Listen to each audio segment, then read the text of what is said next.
It has been a week. 1 week ago, Reverend David and I were in careful conversation with our staff team and our congregational leaders about the possibility of closing the church. A week ago, Governor Pritzker closed all schools in the state.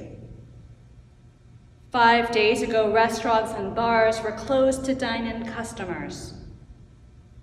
In the days since, many other places and spaces have closed. Yesterday, our mayor pleaded with us to stay home. Today, Friday, our governor commanded us to. Now the neighborhood is eerily quiet. I hear Rockefeller's chapel bells toll to an empty campus. And perhaps for the first time, there is parking in Hyde Park. But these days the air is heavy, like a green sky before a tornado. The mood somber, grocery shelves empty. A friendly smile to a stranger, now eyes quickly diverted. Now I am a potential carrier of a life-threatening virus. Now you are too. In this bizarre new world of COVID-19, even the healthy can be contagious. We hold our hopes and our fears as we hold our tongues, seeking the fine line between panic and prudence, toilet paper and prayer. There's a new universalist in town. The coronavirus knows no class, no nation, no race. There is no first world, no third world. This has always been true in matters of ultimacy. And now we face this truth in our day-to-day lives. Our education and our bank accounts can only protect us so much. And that's always been true. Disease and mortality are the great equalizers of humanity. And this equalizer is a dangerous game. We don't want to catch it, but we have to contain it.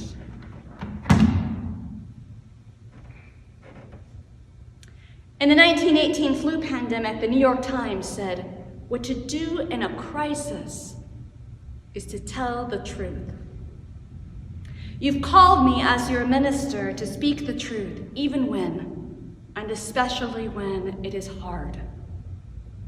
I have two truths to tell you today. One, this is about you. And two, this is not about you. Let's start with the first. Over the course of the week, I have encountered congregants coming to the closed church building with the best of intentions. I've heard congregants going to public places recreationally. I have heard of our congregants traveling out of state, and I have heard our people say, "But I'm not at high risk." I went through our church directory and did some counting. I estimated there are just under 200 people who are either active or well-known or family members well-known to the congregation. 130 of these 200 of us are vulnerable to the severe effects of coronavirus. Just over 60 people, including children and youth, are not known to be vulnerable to the severe effects of coronavirus. Recent reports suggest that between 40 to 70% of our national population could become infected. So let's estimate 55% of our church community becomes sick. Over half of our church community will likely become sick in the course of this pandemic. That means about 70 of our most vulnerable congregants will be sickened. And we may well lose 7 to 10 members of this congregation over the course of this pandemic. We must do everything in our power to limit the spread of this virus for our congregation, for our community, for our world. This is happening here and is happening right now. Illinois' first death to coronavirus was Ms. Patricia Friesen, a 61-year-old retired nurse from the South Side. She went to the hospital thinking her asthma was acting up. She died 5 days ago on Monday, just down the street at the University of Chicago. This is about you. It's also not about you. This is about all of us doing the right thing, even when it is hard. And I can explain it to you, but I can't understand it for you. The right thing, right now, is to stay right at home. The governor has commanded it as your civic duty, as our civic duty. As your minister, I am telling you, it is your ethical and religious duty as a Unitarian Universalist, as a person of faith, to stay home. Our UU first principle upholds the inherent worth and dignity of all people, and I am telling you, to do this, I want you to sit on your couch and watch Netflix repeatedly. And as your ministers, we will uphold the governor's order. The church building is no longer available to any congregant except in rare facility circumstances. All staff, contractors, and remodeling will cease as long as the shelter-in-place order remains in effect. In addition to the church's general closure last week, your ministers and your board suspend all in-person church meetings and activities regardless of location. Do not meet in one another's homes. Do not meet one another in public. Do not have play dates. Stay connected, but stay at home.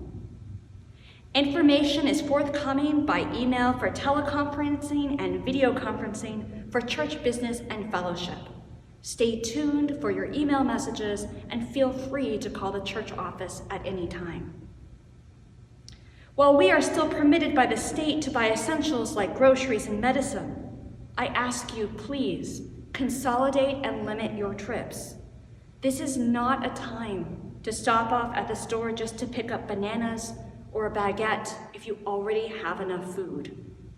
When you must go out, keep 6 feet away from other people now, so we don't need to be 6 feet apart later, above and below the earth. Social distancing and travel bans are not panic. They are mass cooperation for the collective whole. And together, we can save tens of thousands of lives in Illinois. Be a superhero by sitting on your couch. We are called to love our neighbors as ourselves, and right now, may we love the neighbors we may never meet. Now, I've heard it said, but I feel fine. Or our workers will have to have their temperature taken every day before work. Well, Seattle woman Christy Karras infected 4 people with coronavirus on a day she felt great. She went to lunch with a friend. They did not touch each other. They did not touch one another's plates. Simply being across a table was close enough to pass this virus. A new study in Science claims that 9 out of 10 coronavirus infections in China's Hubei province were spread by seemingly healthy, asymptomatic carriers at the start of its epidemic. We are at the start of our epidemic here as part of this global pandemic. The latest studies say the coronavirus can live for 24 to 72 hours, depending on the surface. And we do not know yet to what extent having coronavirus confers immunity, if at all. I say none of these things to be alarmist. I say this so the truth can cut sharply through any denial that might yet remain, because we are to seek the truth in love. The mayor says stay home if you suspect you are sick. I say, stay home if you suspect you are well. By staying home now, we can avoid rationing medical care later. Hospital beds, doctors, and ventilators are not the things we want to ration. We already have shortages of personal protective equipment for our medical staff. I saw a post on Reddit of a doctor in scrubs and a mask holding a sign, "We stay late at work for you. Please stay home for us." It seems like a reasonable request. Just down the street, just a few blocks away, the head epidemiologist at the University of Chicago Medicine, Dr. Emily Landon, says this: "If we do this right and shelter in place, it will feel like it was all for nothing. Save the world by sitting on your couch and watching Netflix." In the early days of the church, Christians couldn't meet. The Apostle Paul would write letters and pray, and they managed to stay in touch, to hold one another in prayer and lift up their hearts, and they didn't even have Facebook or Zoom. We can do this. We need not quarantine our hearts or our prayers. We can isolate together. Hospice and palliative care physician Dr. Ira Bjork writes, "Anthropologist Margaret Mead was asked by a student what she considered to be the first sign of a civilization and a culture. The student expected Mead to talk about fishhooks or clay pots or grinding stones. But Mead said that the first sign of civilization in an ancient culture was a femur, a thigh bone that had been broken and then healed. In the animal kingdom, if you break your leg, you die. You cannot run from danger, get to the river for a drink, or hunt for food. You are meat for prowling beasts. No animal survives a broken leg long enough for the bone to heal. A broken femur that has healed is evidence that someone took the time to stay with the one who fell, to bound up the wound, to carry the person to safety, and tended the person through recovery. Helping someone else through difficulty is where civilization starts," Mead said. "We are at our best when we are civilized." In the face of much difficulty, civility and grace also abound. From Twitter, a United Nations representative wrote, "China sent medical masks to Italy and wrote on the boxes a quote of a Roman poem, 'We are waves from the same sea.' It's about you. It's not about you. It's about all of us. We're at our best when we serve others. For these days, let us isolate together. When these days are over, we will come back to the sanctuary. We will come back to rejoice. We will come back to grieve. We will bury our dead, and our faith will live on. And meanwhile, the birds need not employ social distancing. The flowers will know nothing of a pandemic. Spring is not quarantined, nor is hope. May it be so, and amen."